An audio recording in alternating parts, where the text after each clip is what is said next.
எல்லாமே எடுத்துட்டியா? எல்லாமே எடுத்துட்டேன். அக்கா தங்கச்சி 2 பேரும் என்ன பண்றீங்க?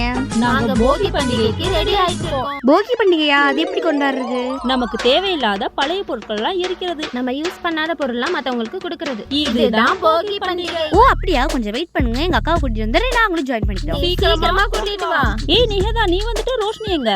இதோ வந்துட்டு இருக்கா. போகி பண்டிகைக்கு நீங்க என்ன பண்ண போறீங்க? கடையில இருக்கிற பழைய தேவையில்லாத பில்லு, நியூஸ் பேப்பர், பழைய குப்பைகள்லாம் இருக்குல்ல, அது எல்லாத்தையும் கொளுத்த போறேன். நீங்க என்ன பண்ண போறீங்க? நான் யூஸ் பண்ணாத பழைய துணி எடுத்து வச்சிருக்கேன், இல்லாதவங்களுக்கு எல்லாம் கொடுக்க போறேன். இதாங்க பழைய பொருள் இருக்குன்னா முதல்ல உங்க சர்டிபிகேட் இருங்க, ஏன்னா இது வீட்ல இருக்கிறது இது அத்தர பழசு. ஏய் ஏன் சர்டிபிகேட்?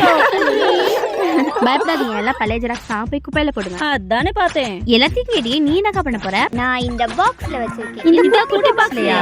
ஆமா. அப்படி என்ன வச்சிருக்க, காட்டு. 2025ல நடந்த ஏமாற்றம், சோகம், கோபம், தோல்வி இதெல்லாம் மறந்து கலக்க போறேன். சூப்பர்.